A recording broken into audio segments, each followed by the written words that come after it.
Le Seigneur soit avec vous. Et avec votre esprit. Évangile de Jésus-Christ selon Saint Jean. Gloire à toi, Seigneur. En ce temps-là, Jésus passa de l'autre côté de la mer de Galilée, le lac de Tibériade.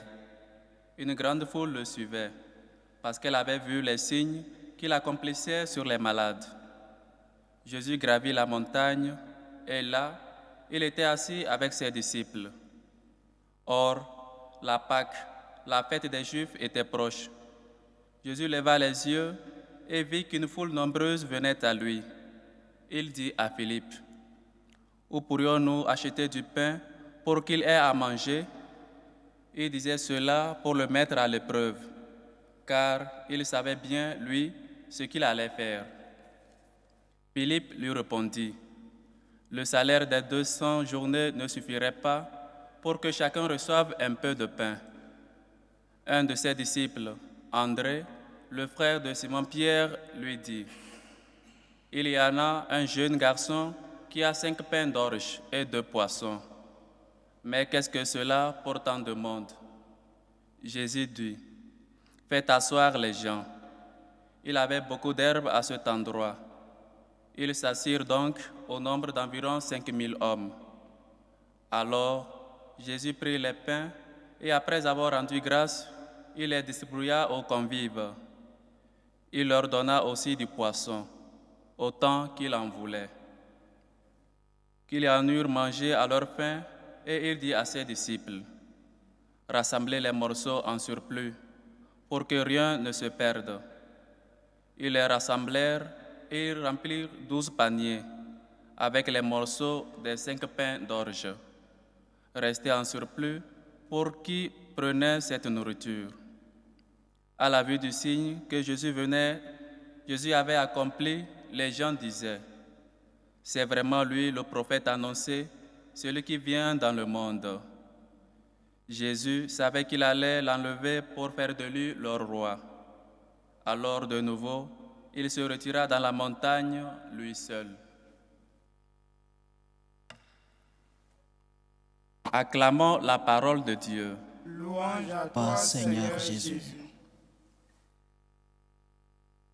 Il y en a qui ont interprété cet évangile comme le symbole de la solidarité, c'est-à-dire la réunion des efforts de tout un chacun dans un groupe pour chercher le bien commun, que chacun mette du peu qu'il a pour que le groupe, la société, la communauté puisse avoir quelque chose de bien. C'est une petite interprétation au vu de ce que signifie cet évangile et cette grande action que fait notre Seigneur. Premièrement parce que ici, nous parlons d'un miracle, la multiplication des pains et des poissons. Donc parler d'un symbole de la solidarité où chacun viendrait avec un peu pour que nous ayons beaucoup plus et que nous puissions partager ensemble. Ce n'est pas comprendre totalement le message que nous veut nous transmettre le Seigneur à travers ce miracle. D'autres ont interprété cet évangile comme le symbole de l'Eucharistie. Le Seigneur, dans l'Eucharistie, comme un symbole, mais ceux-là ont encore tout faux. L'Eucharistie n'est pas un symbole. L'Eucharistie est une personne, la personne du Christ, vrai Dieu et vrai homme, présent réellement et sacramentellement dans l'Eucharistie. Donc, l'Eucharistie n'est pas un symbole. Alors, ces deux interprétations de ce fragment de l'Évangile n'arrivent vraiment pas à nous dire ce qu'est l'interprétation de ce que voulait nous dire le Seigneur à travers son message. Interprétons ce message. La semaine passée, nous lisions le texte où les apôtres rentraient de la mission et le Seigneur les appelait au repos. Venez vous reposer parce que vous avez beaucoup travaillé, alors venez vous reposer. L'évangile d'aujourd'hui va dans la même lancée. L'évangile commence en disant que Jésus passa de l'autre côté de la mer de Galilée avec ses apôtres dans la même lancée pour se reposer. Mais il y a un événement qui vient faire changer ses plans. Le repos est chamboulé parce que le Seigneur voit un besoin, parce que le Seigneur, dans son cœur miséricordieux et compassif, découvre une nécessité dans cette foule qui le suivait. Et le Seigneur accepte que ses plans soient changés. Ils étaient fatigués, ce petit groupe qui venait de la mission. Et le Seigneur lui-même, dans d'autres évangiles, on dit que le Seigneur, qu'ils n'avaient même pas le temps de pouvoir manger. Ils étaient fatigués et ils avaient besoin de se reposer. Mais notre Seigneur, en voyant le besoin, change le plan. Il met l'échelle des valeurs. Qu'est-ce qui est le plus important maintenant? Mon repos? Ou alors ce peuple qui a besoin d'une parole ou même du pain à manger? Qu'est-ce qui est plus important? Je crois que c'est le premier enseignement que nous devons tirer de cet évangile. Savoir calculer, mesurer nos échelles de priorité. Qu'est-ce qui est plus important maintenant?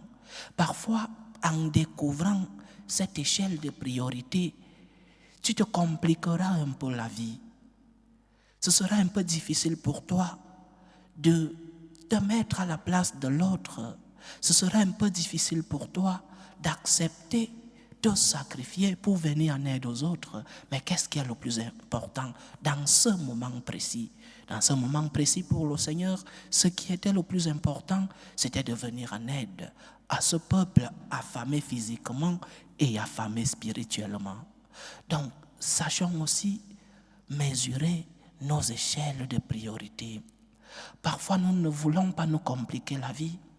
Nous nous sommes habitués à une vie si commode et à l'aise que lorsqu'on te demande de bouger le petit doigt pour venir en aide à une autre personne, tu ne penses qu'à toi-même. Le Seigneur s'est mis à la place de ce peuple. Il s'est mis à la place de cette foule. Il a décidé de laisser ce repos légitime parce qu'il en avait besoin. Il a décidé de laisser ce repos pour venir en aide aux autres. Et nous aussi, c'est un enseignement pour nous.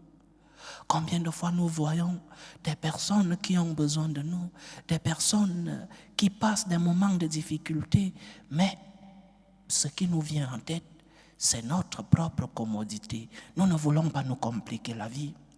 Que les autres le fassent, moi je vais me reposer.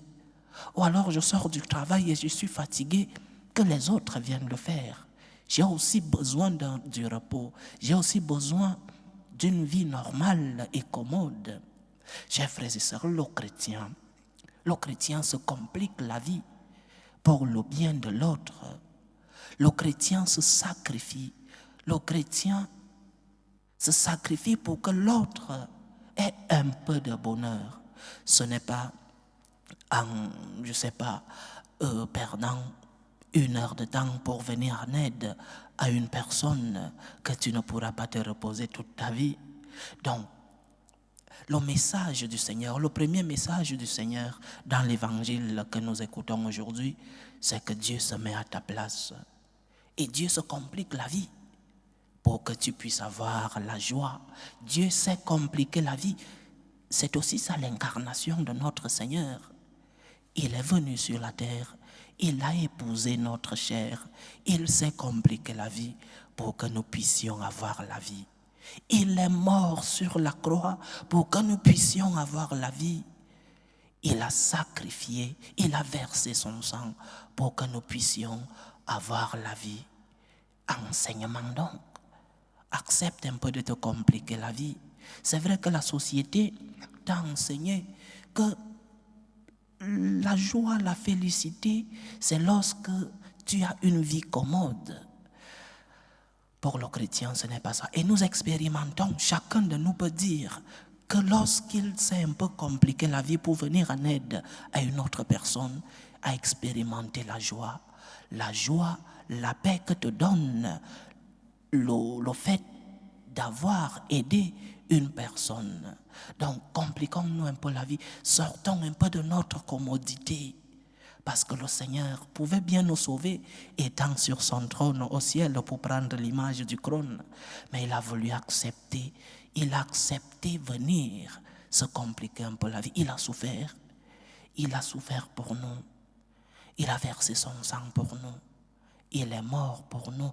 Et quelle mort, chers frères et sœurs, et quelle mort pour nous donner un enseignement. Tu peux te compliquer la vie pour le bonheur de l'autre. Tu peux te sacrifier pour le bonheur de l'autre. Tu peux sacrifier un peu de ton temps pour le bonheur de l'autre. Tu peux sacrifier de tes biens matériels pour le bonheur de l'autre. Tu peux sacrifier de tes biens spirituels, ceux-là qui ne finissent pas, pour le bonheur de l'autre. Et quelle joie nous avons, quelle joie nous expérimentons lorsque nous avons fait un effort, lorsque nous nous sommes sacrifiés pour venir en aide aux personnes que nous voyons dans le besoin. Nous expérimentons la joie. Parce que le Seigneur qui nous accompagne dans nos sacrifices, le Seigneur nous donne en retour la joie intérieure, la joie du cœur. Cette joie qui est le fruit de la communion avec lui. Lorsque vous aurez donné un bout de pain à un de ces petits, c'est à moi que vous l'aurez donné, dit le Seigneur. Lorsque tu te seras sacrifié pour un de ces petits qui a besoin de goûter aussi de la joie que tu as, tu le feras pour le Seigneur. Donc, premier enseignement, Jésus change de plan. Jésus se sacrifie. Il avait besoin de se reposer, mais en voyant cette foule, il a changé de plan. Il s'est mis à la place de ceux-là qui avaient besoin de cet aliment corporel et spirituel. Et il nous transmet cet enseignement. Accepte de temps en temps de te compliquer la vie. Accepte de temps en temps de te sacrifier pour donner un sourire, pour donner un peu de joie à ceux qui en ont besoin. Le deuxième enseignement, le Seigneur nous demande de partager ce que nous avons. Et nous avons tant de choses à partager. Nous avons tant de choses à donner aux autres. Nous avons tant de dons et tant de grâces, tant de bénédictions à partager. Mais parfois, lorsque nous avons reçu, parfois, après une grâce, ne naît pas en nous une action de grâce. Parfois, lorsque nous avons reçu, nous ne voulons pas tendre la main à ceux-là qui sont dans le besoin. Une société comme la nôtre, le Seigneur veut nous utiliser comme des instruments. Le Seigneur veut que tu sois ses mains, sa bouche, ses yeux, ses pieds, pour pouvoir venir en aide à ceux-là qui sont dans le besoin. Et comment pouvons-nous le faire? Comment pouvons-nous partager ce que nous avons déjà reçu du Seigneur? Le Seigneur dit à ses apôtres, faites-les asseoir, faites-les asseoir. Il veut nous utiliser à nous comme des instruments de son amour dans le monde. Il veut nous utiliser pour que nous puissions transmettre l'amour que nous avons expérimenté. Mais comment? Dans cette société sécularisée, dans cette société qui a tourné le dos à Dieu, dans cette société où parler de Dieu, c'est être un ancien, une personne d'une autre époque. Comment pouvons-nous transmettre cette joie d'être avec Dieu? Comment pouvons-nous être des instruments du Christ dans ce monde si sécularisé? En vivant les trois vertus cardinales, la foi, l'espérance et la charité. La foi. Lorsque nous vivons comme des personnes de foi, lorsque nous portons les croix de nos vies comme des personnes qui savent que le Seigneur ne les abandonne pas dans leur croix, lorsque nous vivons notre foi en sachant que même si la croix pèse autant, le Seigneur ne nous a pas abandonnés, nous sommes comme ce sel de la terre. Parce que ceux qui vivent autour de nous ne sont pas aveugles. Ceux qui vivent autour de nous ont des yeux pour voir. Et ceux qui vivent autour de nous s'étonneront que malgré les problèmes de ta vie, malgré tes souffrances, malgré tes douleurs, tu n'as pas perdu le sourire. Malgré les différentes croix dans ta vie, tu n'as pas perdu la joie d'être avec le Seigneur. Et ils se demanderont, comme on se posait la question pendant l'église primitive, voyez comment ils s'aiment. On dira de toi, malgré tes problèmes, parce que les autres voient tes problèmes, les autres voient tes croix, les autres voient tes souffrances, mais les autres verront aussi que tu n'as pas perdu la joie malgré tes croix. Les autres verront aussi que tu as basé ta foi et ta vie en un ser supérieur en Dieu. Dans la foi, nous pouvons vivre notre foi au milieu de cette société sécularisée. Nous pouvons transmettre la joie d'être avec le Seigneur. Combien de fois autour de nous, des personnes ont besoin que nous leur démontrions la foi que nous professons. Parfois, le témoignage de notre foi peut toucher des cœurs. Le témoignage avec nos œuvres. Si lorsque les problèmes de la vie arrivent, tu te noies, tu perds la foi, alors tu n'es pas lumière du monde, tu n'es pas celle de la terre. Mais si les problèmes de la vie t'accablent, si les problèmes de la vie, si les croix de ta vie semblent finir avec toi et que tu tiens bon avec un sourire et que tu montres la joie d'être avec le Seigneur malgré ta croix, on dira de toi que tu as la foi. Et cela attire l'attention de ce peuple qui a perdu l'honneur, de cette société qui veut vivre loin du Seigneur, donc la foi. Après, l'espérance, la deuxième vertu, l'espérance. Oui, les croix de la vie sont difficiles, mais il y a quelqu'un qui m'a promis d'être avec moi jusqu'à la fin des temps. Il y a quelqu'un qui m'a promis et qui continue de m'accompagner. L'espérance de savoir que je ne suis pas seul lors de mes épreuves. L'espérance de savoir que celui-là m'aime et qu'il continue de m'aimer malgré les poids de la vie. Nous pouvons transmettre cette espérance. L'espérance de savoir que je suis pardonné lorsque je tombe. L'espérance de savoir que le Seigneur m'accompagne. Combien de fois nous-mêmes nous devons vivre cette espérance et nous devons le transmettre. Et après, la charité. Et la charité, c'est le thème central de l'évangile que nous avons écouté aujourd'hui. Il y a quelques semaines, pour raconter une anecdote, il y a quelques semaines, une des personnes qui nous suivent à travers ce canal m'a donné une merveilleuse idée. La personne me disait, mon père, vous êtes très suivi, 12 000, 13 000 personnes vous suivent par jour. Pourquoi n'organisons-nous pas une caisse pour venir en aide aux personnes qui sont dans le besoin? J'ai trouvé l'idée merveilleuse. Quelle grande charité! Comme le Seigneur avait dit à Saint Pierre, cette idée n'est pas venue de ta chair, mais cette idée t'est venue du ciel. J'ai trouvé l'idée merveilleuse. Mais je devais lui donner une réponse. Il fallait qu'on structure comment nous pouvons organiser cette caisse. Après quelques jours, j'ai pensé à ceci. Oui, c'est bien de donner du pain à ceux qui en ont besoin. Oui, c'est bien de vêtir ceux qui sont nus. Oui, c'est bien d'aider. La mode aujourd'hui, c'est les immigrants. C'est bien de les aider. C'est bien de donner cet aliment physique. Mais c'est encore mieux d'alimenter spirituellement ceux qui sont dans le besoin.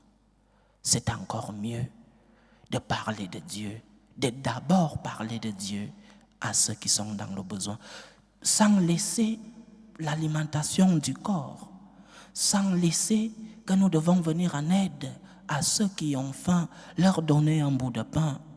Mais la première chose à faire, et c'est ce que fait le Seigneur, la première chose à faire, c'est d'enseigner, d'alimenter l'âme, d'alimenter l'esprit. Alors la charité ne consiste pas seulement à donner à manger à celui qui a faim physiquement. La charité ne consiste pas seulement à donner un bout de pain à celui-là qui vit une faim physique. La charité ne consiste pas seulement à envoyer de l'argent aux ONG pour qu'ils puissent, je ne sais pas, aller donner des vêtements par-ci, des aliments par-là, des fournitures scolaires de l'autre côté. La charité, c'est une vertu cardinale et nous devons la vivre à partir de Dieu. Dieu d'abord. Parler de Dieu aux hommes. Donner l'aliment spirituel. Cet aliment spirituel qui est au-dessus de l'aliment physique. Parce que tu donnes un bout de pain à quelqu'un qui a faim maintenant, après quelques heures, la personne aura faim. Allons donner de l'espérance. Allons transmettre l'expérience de l'amour de Dieu que nous avons et donnons un bout de pain à ceux qui sont dans le besoin. J'ai donné à cette personne cette réponse et la personne a bien accueilli notre réponse. En plus de mettre sur pied cette caisse pour venir en aide à ceux qui sont dans le besoin physique, nous sommes aussi en train de mettre en place, à travers ce canal, nos homélies et d'autres programmes qui arrivent, nous sommes en train de mettre en place cet aliment spirituel qui doit aider ces personnes qui ont faim physiquement, qui sont dans le besoin physique, mais qui sont d'abord dans le besoin spirituel, aliment spirituel. La charité consiste d'abord à donner cet aliment spirituel à ceux qui ont faim. Donc, chers frères et sœurs, 2 enseignements en ce dimanche, le 17e du temps ordinaire. Le premier enseignement, le Seigneur change de plan. Le Seigneur se complique la vie. Le Seigneur se sacrifie, il se met à la place de l'autre. Avec ce cœur compassif, il vient en aide aux autres en sacrifiant son repos. C'est un enseignement qui nous est aussi destiné. Sacrifie-toi pour les autres et tu recevras cette joie intérieure parce que tu seras en communion avec le Seigneur. Et deuxième enseignement, allons transmettre l'expérience de l'amour de Dieu que nous avons déjà reçu en vivant notre foi, en vivant l'espérance et en vivant la charité qui consiste à donner d'abord l'aliment spirituel et après l'aliment physique. Il y a beaucoup de personnes qui ont besoin de cet aliment physique. Prêtons main forte, soyons ces mains de Jésus qui ont donné ce pain et ces poissons à ceux qui avaient faim. Que le Seigneur se serve de nous pour que nous puissions collaborer dans son œuvre. Que le Seigneur se serve de nous pour collaborer avec lui dans l'œuvre du salut. Loué soit Jésus-Christ. À jamais.